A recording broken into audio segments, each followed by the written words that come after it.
Alan Julien, je travaille à TSE, à l'École des Mines et à l'Université de Corse et je suis doctorant. Le doctorat en sciences en France, c'est un contrat de recherche de 3 ans. Mon sujet s'intitule « Approche probabiliste pour l'optimisation de l'intégration de la production photovoltaïque distribuée dans le réseau électrique d'un territoire, application à la Corse, un territoire faiblement interconnecté ». Si je vous le traduis, ça parle d'optimiser la production et la valorisation de l'énergie pour TSE et d'appliquer cela au cas concret de la Corse. C'est un travail qui pourrait être valorisé par une thèse, des articles scientifiques et des brevets, et surtout, quand ce sera terminé, je devrais m'appeler docteur.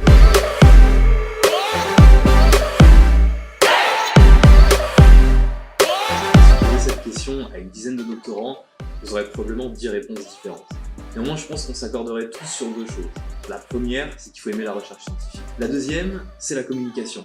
Savoir écouter, et en premier lieu les autres chercheurs qui travaillent sur le même domaine, et savoir communiquer sur son travail à l'oral comme à l'écrit. La dernière chose, dans mon cas, vu qu'il y a de nombreux interlocuteurs qui sont impliqués dans ce projet, c'est de pouvoir les coordonner, donc d'avoir des compétences de gestion de projet.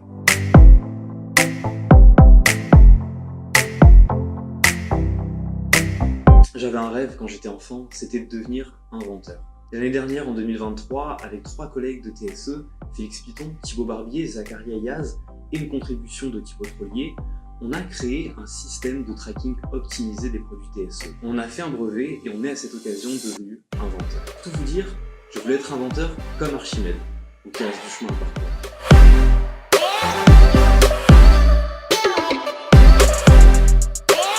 En premier temps, l'activité de TSE, produire de l'énergie de la façon la plus propre possible, fait sens aujourd'hui. Ensuite, TSE, c'est une entreprise qui est à la fois dans les réalités concrètes de la transition énergétique et qui se donne le temps et les moyens de faire la recherche nécessaire à bien faire cette transition. En dernier lieu, parce que dans le sud de la France, on a du soleil toute l'année.